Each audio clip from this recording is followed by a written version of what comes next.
There was lipstick on the rim of his glass. That's how it started. Not her glass. His. We hadn't even ordered appetizers yet. The waiter had just set down our drinks. Pinot Grigio for her, water with lemon for me, some fancy IPA for Calder, and I was adjusting my silverware when I noticed it. A faint, perfect crescent of ruby red on the side of his beer glass. Her shade. I blinked. Thought maybe it was just the lighting. Looked again. Still there. He hadn't taken a sip yet. She had. I didn't say anything. Not then. What could I say? Hey, sweetie, did your lips accidentally land on my brother's drink before you greeted me tonight with the enthusiasm of a tax audit? It wouldn't have mattered. She was already laughing at something Calder said, leaning slightly forward, one hand resting on the table, the other tucked under her chin like she was posing for a damn perfume ad. Meanwhile, I sat there, a ghost trapped in real time, barely visible through the candlelight. Let's rewind 10 minutes. No, 7. That's when she walked in.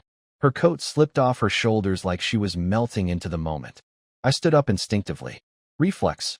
Just like I'd always done. Every date night. Every holiday. Every birthday. I stood. She didn't even look at me. She beelined to Calder, wrapped her arms around him, whispered something in his ear. Then, and I wish I were exaggerating, she brushed her fingers down the side of his face.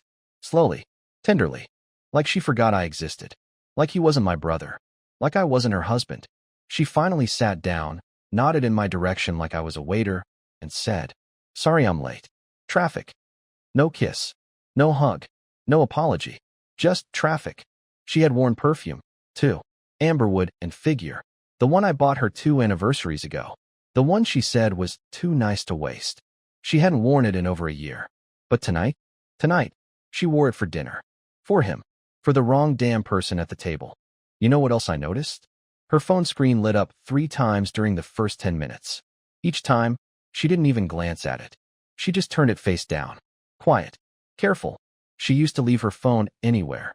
Face up, unlocked, unbothered. Now, it was like Fort Knox and lipstick and heels. I took a sip of water I didn't want. I watched the way her eyes sparkled when Calder joked about high school. How she remembered the name of his 3rd-grade teacher. How she laughed at every damn thing he said, even the stuff that wasn't funny. Me? I asked her how her day was. She blinked, said huh, then answered with, "Oh, same old. Same old." No more follow-up. No smile. No hand squeeze under the table. No warmth. I sat there, my napkin too neatly folded for someone dying inside, trying not to stare at the lipstick on Calder's glass. Trying not to see what I was seeing. Because what kind of woman leaves lipstick on her brother-in-law's drink? And what kind of man notices, but says nothing?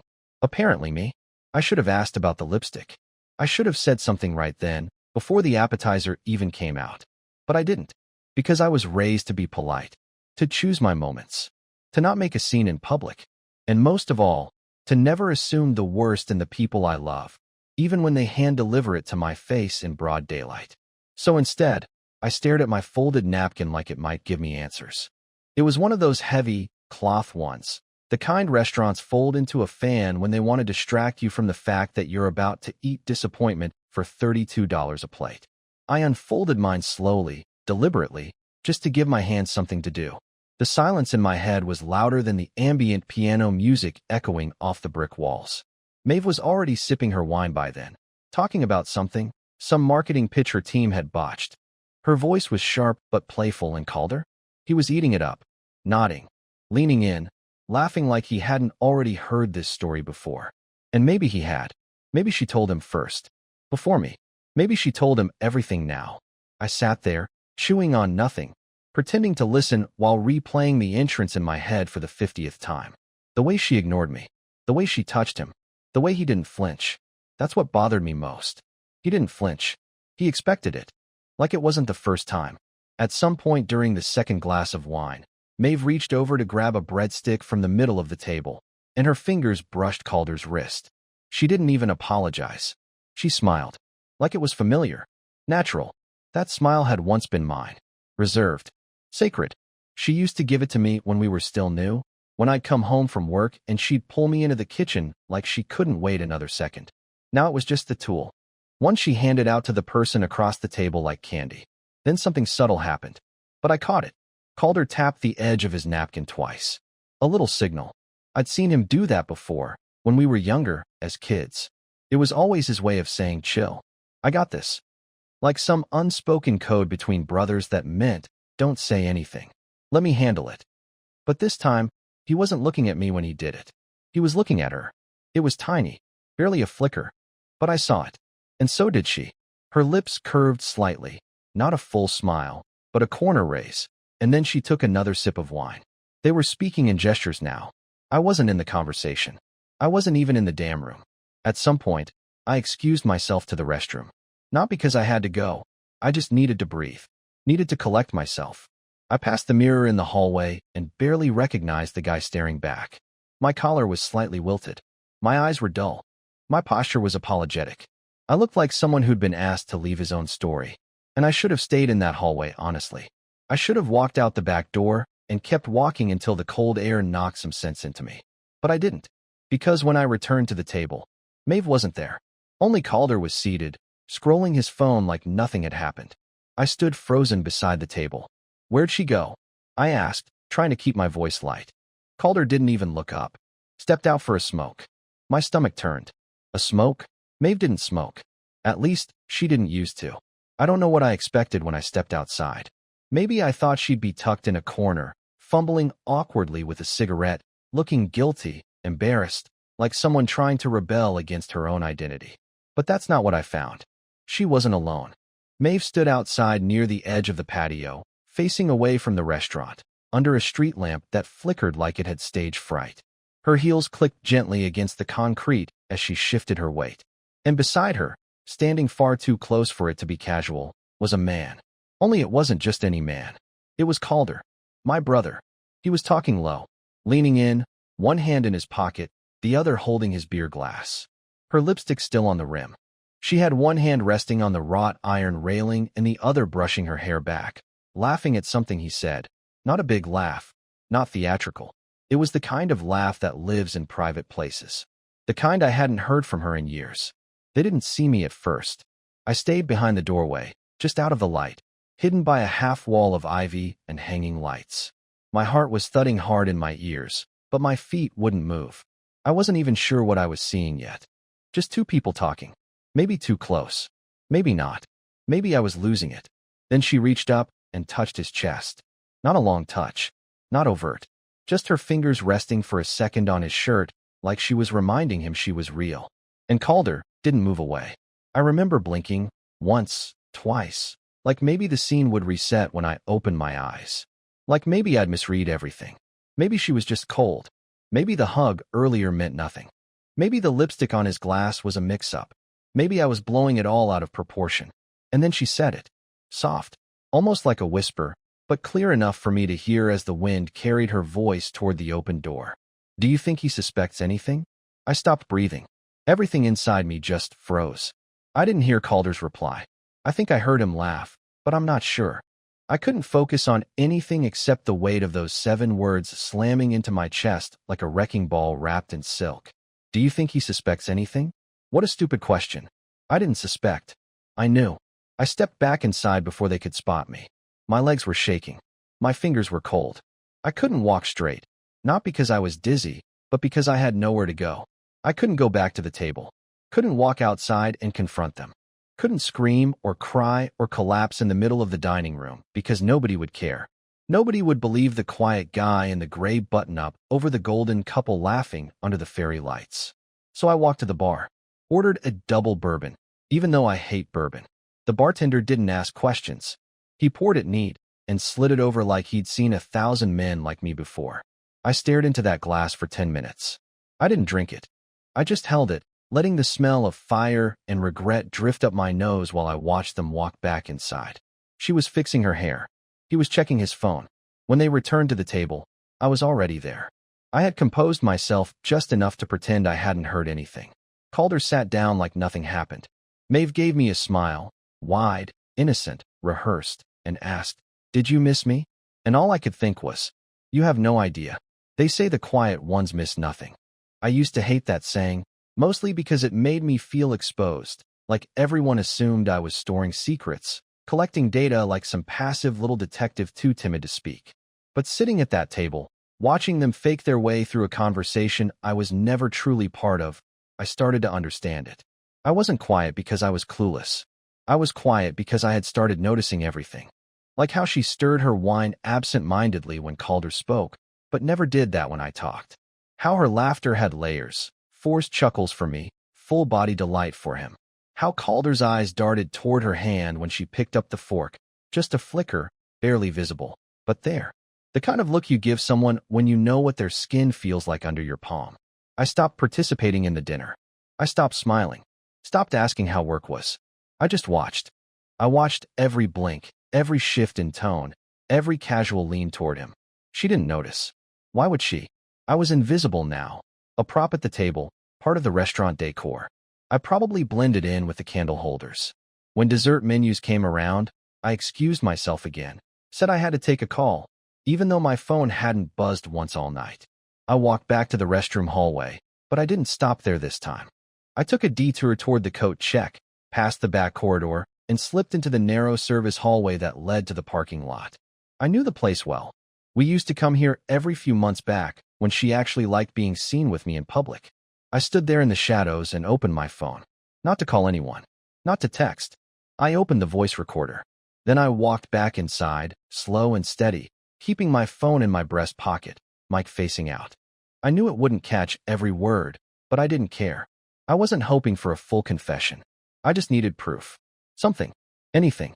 When I got back to the table, I acted calm, collected, told them I'd had a quick work message from a client. That seemed to satisfy Maeve. She always hated when I brought up work. She started ranting about the tiramisu being too sweet, and Calder jumped in to compare it to some dessert they had in Florence. A trip I wasn't on, mind you. I leaned in, smiled, asked questions. I mirrored their excitement. I joked about Florence too, even though I'd never been. Maeve's eyes sparkled at how engaged I seemed. Calder relaxed. They let their guard down. Over the next 20 minutes, they dropped more than I expected. A few remember when a casual slip. That place we went to after your birthday. Oh wait, was that last year? A muttered apology, followed by Maeve brushing it off. It's fine, he doesn't care. They thought they were being slick. They thought I was too tired, too small, too naive to read the subtext. But I was reading every line between the lines. And my recorder was soaking up their little mistakes, their subtle betrayals, their dumb assumption that I wouldn't put it all together. When the bill came, Calder insisted on covering it. Said it was his treat. And I could see it, the performance in that gesture. The power. The way he looked at Maeve like he was already assuming roles that didn't belong to him. I let him pay. I didn't argue. Because the price of this dinner wasn't just on the receipt. It was all over their faces. Back at home, Maeve was unusually affectionate. She slipped her heels off at the door, poured herself a second glass of wine, and leaned her head on my shoulder while I sat on the edge of the bed, still in my dinner shirt. I didn't move. I didn't hold her back. I just stared forward while her voice murmured soft things into my neck. Something about how the night went better than expected. How it was nice to see everyone getting along. That's when I knew. She wasn't afraid of me finding out. She just assumed I was too weak to do anything if I did. I didn't scream. I didn't punch walls or throw her wine glass across the room. No yelling. No accusations. I didn't even flinch when she slipped into bed beside me, humming softly under her breath like the night had left her satisfied. I just lay there, eyes wide open in the dark, staring at the ceiling fan spinning slow and crooked like time had come loose from its track. Let them play their little game. Let them whisper in shadows and kiss behind corners. Because I had finally learned the secret that no one tells you about betrayal. The power isn't in the reaction. It's in the documentation. The next morning, Maeve kissed my cheek before leaving for her spin class. She hadn't kissed my cheek in over 4 months. Not since we fought about whether she still wanted to try for kids. Not since she said, I feel like we're just roommates who sometimes touch elbows in the kitchen. That morning, she smiled like we were newlyweds again, soft, sweet, rehearsed, and I let her. I even smiled back. Then I opened my laptop and started my real day. I played the recording back 3 times. The audio was a little muffled, but you could still catch pieces of it. Maeve's voice drifting through like perfume. You're such a jerk, she'd giggled. And then his voice low, flirty. You love it. Laughter. Ice clinking in a glass. More whispers. Nothing definitive, but if you knew what to listen for, The rhythm, the energy, it was damning enough. But I wasn't done yet. I created a hidden folder on a cloud drive and labeled it Noise Logs. I made backups, passwords, set up a fake login screen in case anyone snooped. Then I went to our shared calendar and studied her appointments. Spin class, marketing meetings, dinner with Marcy, book club, book club. She hasn't touched a book in 6 months. I messaged Calder. Just a casual "you good?" text. He replied 4 hours later. "Yeah man, great dinner last night. We should do it again sometime." We should do it again. Like it was just another pleasant Tuesday night. Like he hadn't been slow dancing with my marriage behind my back. I responded, "Yeah." She seemed really happy. He liked the message but didn't reply. That told me everything I needed. Later that day, I went to Maeve's car and checked the passenger seat.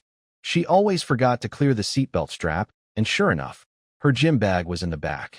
Still full. Untouched. No sweat towel, no change of clothes. But she'd been at Spin for 75 minutes. I checked the console. One used mint wrapper. Lipstick stain on the tip. No receipt for the class. No gym swipe card. She was getting better at hiding it. But I was getting better at seeing it. And still, I didn't confront her. Why? Because I had a theory. One that needed proof. This wasn't just some spontaneous, messy fling.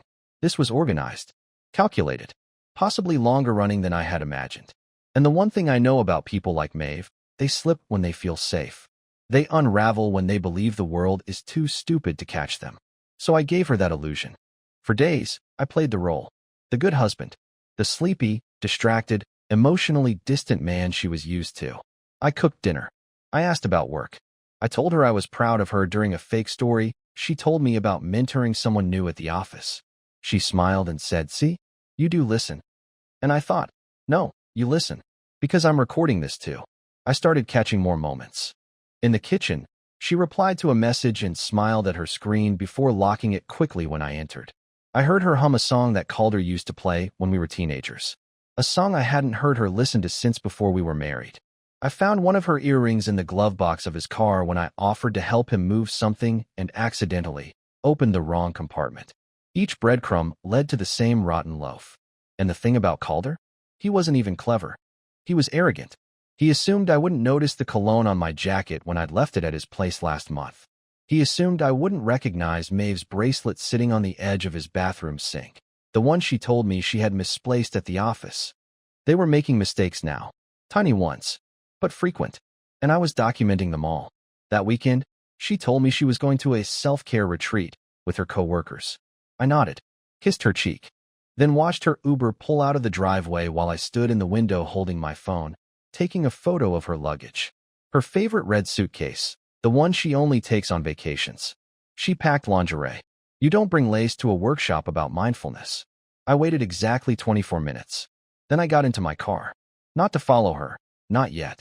Instead, I drove to a place I hadn't been in years. My father's cabin.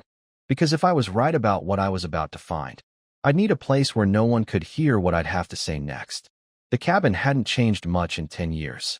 Same leaning mailbox. Same crooked screen door that shrieked like it hated being touched. I used to come here with my dad during summers when I was a kid, long before Calder grew into his golden boy glow. Long before Maeve ever said, "I do," with her fingers crossed behind her back. This place was tucked away at the edge of a forgotten road in Vermont, shielded by trees that seemed to lean closer every year, as if they were trying to hide it from the world. I unlocked the door with the old key I kept in the glove compartment, something I hadn't used since Dad passed. The air inside was stale, earthy, and quiet in that perfect kind of way that cities never understand.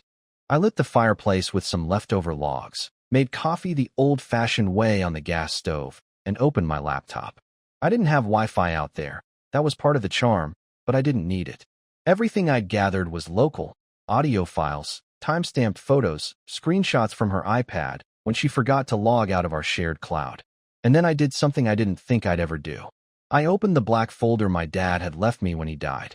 He gave Calder the house, the boat, and the savings account. But he gave me the black folder. No note. No context. Just that. For years, I assumed it was his version of pity, a scrapbook of leftover wisdom for the disappointing son. But now, with everything spiraling around me, I wasn't so sure. Inside were old papers, some dusty receipts, and a stack of printed emails, correspondence between my dad and Calder from nearly 15 years ago. And what I read made my skin prickle. Apparently, this wasn't the first time Calder had crossed a line. Back in college, he'd slept with the fiancée of a family friend, someone who almost sued, according to one email. My dad had paid the guy off, told Calder never to speak of it again. And he didn't. He never even hinted. But there it was, clear as ink. The pattern, the entitlement, the betrayal. Maeve wasn't Calder's first. She was just the first one I married. And then I saw it, a single sheet of paper tucked inside a manila envelope at the back of the folder. It was dated almost a year before Maeve and I met. A printed wire transfer from my father to Maeve Bennett, totaling $5,000. Labeled, Consulting, Private. I stared at it for a long time. My mouth went dry. Why would my father pay Maeve before I even knew her? Why was that hidden in a folder only I was given? My brain raced through possibilities. Was it business? Something innocent? Something else? But the more I sat there, the more a theory started to form. And the shape it took was terrifying. What if Maeve didn't just happen into my life? What if she was placed there? I thought about how quickly we'd gotten serious. How charming she was to my family, especially Calder. How she'd known exactly how to win over my dad in a single weekend, even though he'd been notoriously hard to please. And how, after my dad passed, she'd subtly encouraged me not to contest the will. You don't need a boat or a house, she'd said. You're not that kind of guy. And I'd agreed. Because I was stupid. Because I believed she loved me. But now I saw it. The entire arc of it. She didn't marry me for love. She married me for leverage. She knew what I wouldn't fight for. What I wouldn't protect. What I'd quietly hand over with a polite nod, just to avoid confrontation. I was the perfect disguise, the placeholder brother, the distraction. She could float through my life without resistance while Calder cleaned up the rest. But now the quiet one was waking up. I started printing everything. Every piece of evidence, every screenshot, every invoice, every message I'd tracked, including that mysterious wire transfer. I put it all in a binder and labeled it for when they pretend it never happened. Because they would. Of course they would. Calder would lean on charm. Maeve would weaponize confusion. They'd laugh off the affair like it was a fling, a phase, a harmless detour. But not this time. Not with receipts. Not with history. Not with blood money tied to my own father. As night fell, I stared into the fire, gripping that binder like it held my past, present, and the final threads of my sanity. I didn't know exactly what I was going to do yet. I wasn't ready to confront either of them. But I knew one thing for certain. This wasn't about cheating anymore. It was about collusion. And I had just become the only man who knew all the rules of their game, without ever agreeing to play. I didn't sleep that night in the cabin. I couldn't. My mind ran in loops, the kind that leave your muscles tight, even when you're lying completely still. I kept hearing that one line over and over again. Do you think he suspects anything? The arrogance in it. The cruelty. It wasn't just betrayal. It was mockery. And maybe that's what finally flipped the switch in me. Not the lies, not the sex, not even the manipulation. It was how amused they were by my blindness. So I started writing. I drafted an email. Not to Maeve. Not to Calder. To myself. I wrote down the entire timeline. Dates, names, files, photos. A full confession from the perspective of an outsider watching the marriage collapse from above. I attached every file, every audio clip, every screen grab. I labeled it, If Something Happens, and sent it to a backup account I had used back in college. I gave the password to a friend I hadn't spoken to in 2 years, just sent it cold with a message. Only open this if something goes really wrong. He didn't reply. He probably thought it was a joke. It wasn't. The next morning, I drove back into the city. I didn't go home right away. I went to Maeve's office. Parked across the street. Waited. Watched. She didn't show. Her assistant came in. A couple co-workers. But not Maeve. 10 minutes later, I checked the location tracker I'd installed on her car weeks ago. She was on the other side of town. At a boutique hotel. Of course.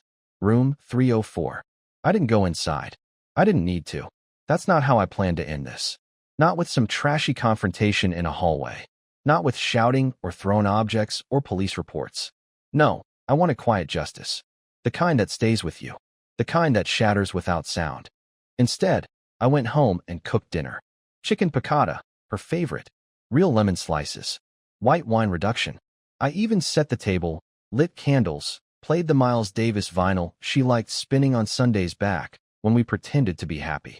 She came home after 9 p.m. Hair slightly damp, clothes wrinkled in that particular way. No gym bag, no apologies, just a smile and, "Wow, what's all this?" I kissed her cheek.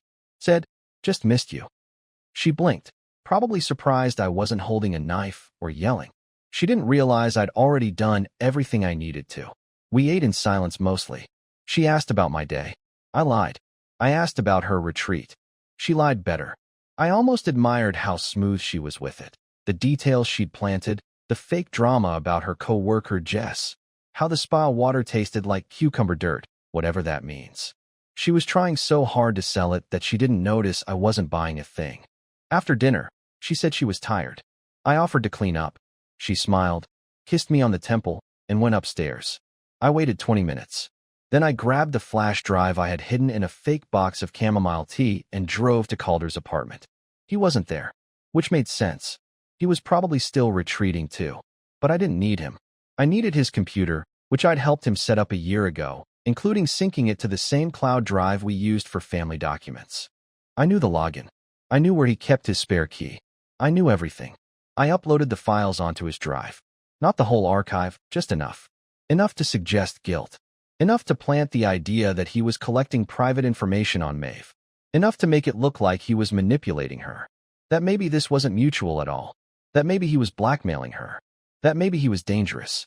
Then I logged out. When I got back home, Maeve was already asleep. Or pretending to be. I slid into bed beside her, heart steady, hands calm. She stirred and mumbled something like, love you. And I just stared at the ceiling, counting the seconds until sunrise. Because the next part required timing.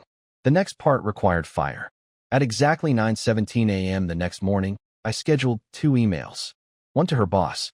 One to Calder's company's HR department. Both anonymous. Both with attachments. Not accusations, just questions. Is this appropriate? Should someone look into this? Simple. Subtle. Dangerous. By noon, I'd heard nothing. By 3 p.m., she called me, voice shaken.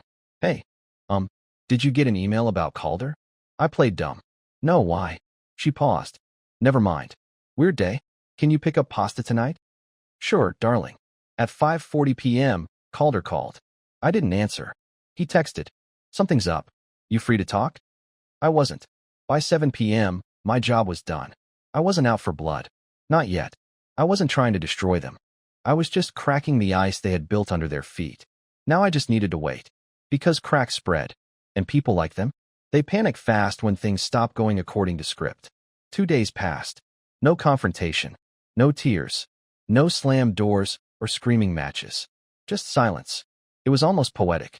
The kind of silence you hear after a snowstorm. Clean, cold, honest. Maeve walked around the house with that same distracted smile, though I could tell something was cracking underneath. Calder had gone completely quiet. No texts, no calls, not even his usual social media humble brags. Something was happening behind the scenes, and they didn't know I was the one pulling the invisible thread. And me? I was calm. For the first time in years, I felt present. Like I'd finally returned to my own life after being locked outside of it for so long. It was strange how peace didn't come from revenge or rage or validation. It came from clarity, from knowing I wasn't crazy, from seeing everything as it really was, no longer through the fog of loyalty or longing. I was married to a stranger, and the person who betrayed me wasn't just my brother. It was the version of myself that had tolerated it all. So I made one final move. Saturday morning, 6:40 a.m. I got up quietly while she was still asleep. I brewed coffee, packed 2 duffel bags, grabbed the binder of evidence, not to use, but to take with me. Not because I needed leverage, but because I didn't want to leave behind any part of myself in that house. I left her a letter.